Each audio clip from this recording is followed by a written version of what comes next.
Every fan knows the song. Almost nobody knows the real story behind it. And it's a lot darker than a tribute track.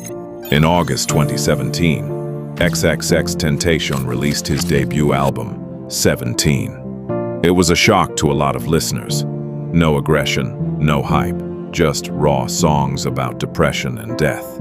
And track 2, Jocelyn Flores, wasn't just a mood.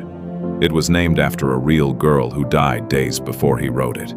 Jocelyn Amparo. Flores was 16, originally from the Bronx, living in Cleveland. In early May 2017, XXXTentacion found her photos online and reached out. Within days, he'd invited her to Florida, flying her down to model for his clothing line. She'd only known him around a week and a half when things fell apart. Another woman was also staying at the house.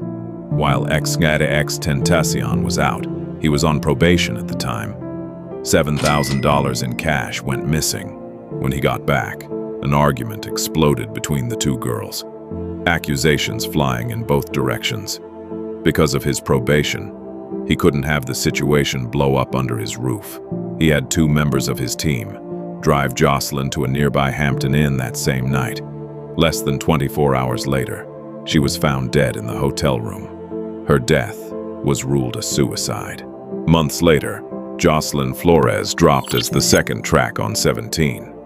It went on to become one of his biggest hits, certified multi-platinum. But her family says the first they heard about any of it was her uncle stumbling across the song. Her name right there in the title, with no call, no warning, nothing. Her family has said publicly that all they ever got afterward was a social media post. There was this girl that had basically flew down here. Great girl, beautiful girl, wonderful personality, showed no signs of depression whatsoever. She, in a way unexplained, she killed herself when she came down here. I basically got on here today to kind of address her and her family, because I haven't been able to obviously contact her family personally. I'm basically on here to pay my condolences. Rest in peace, Jocelyn. My condolences to her family. Right now, I feel as if it just sucks when it gets to a point to where there's no way to change what happened. There's no way for me to bring this girl back.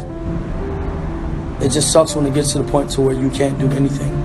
Where XXXTentacion said he hadn't been able to reach them directly. What they wanted, in their words, was just to know how her last day went.